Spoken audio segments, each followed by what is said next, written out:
છતમાંથી પાણી ટપક્યું. ભુજ નખત્રાણા રૂટની બસમાં મુસાફરો પરેશાન થયા. પાણી પડતા યાત્રિકોનો સામાન પણ પલળ્યો. મુસાફરોએ વિડીયો ઉતારીને સોશિયલ મીડિયામાં શેર કર્યો છે.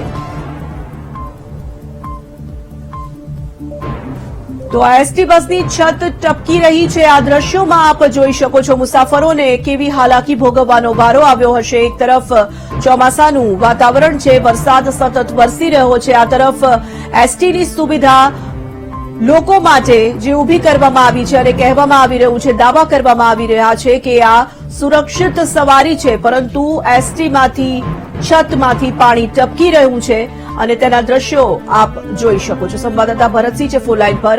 ભરત, સામાન પલળી રહ્યો છે, મુસાફરો પલળી રહ્યા છે. એસટીની સુવિધા સામાન્ય જનતા માટે ખૂબ સુંદર રીતે ચાલી રહી છે તેવું કહેવામાં તો આવે છે, પરંતુ વરસાદમાં પાણી ટપકી રહ્યું છે.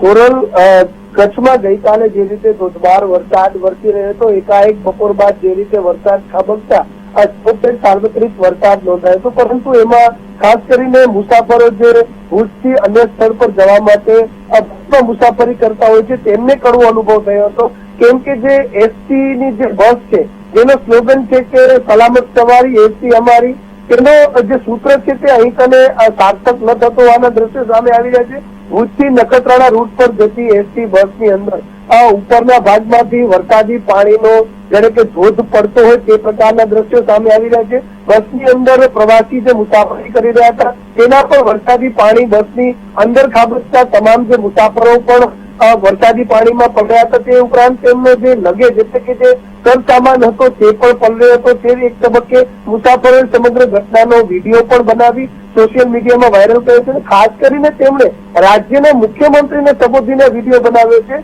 કે સંવેદનશીલ મુખ્યમંત્રી આ પ્રકારના દ્રશ્યો જોવે અને આ બસોનું કંઈક નિરાકરણ કરે. કારણ કે જે બસના જે મધ્યમ વર્ગના પરિવારો મુસાફરી કરતા હોય છે તેને જો આ પ્રકારનો અનુભવ થશે તો આગામી સમયની અંદર મુસાફરો માટે હવે તો બસ પણ જાણે સુરક્ષિત ન હોય તે પ્રકારના દ્રશ્યો સામે આવી રહ્યા છે. જી તોરણ. ધન્યવાદ ભરત.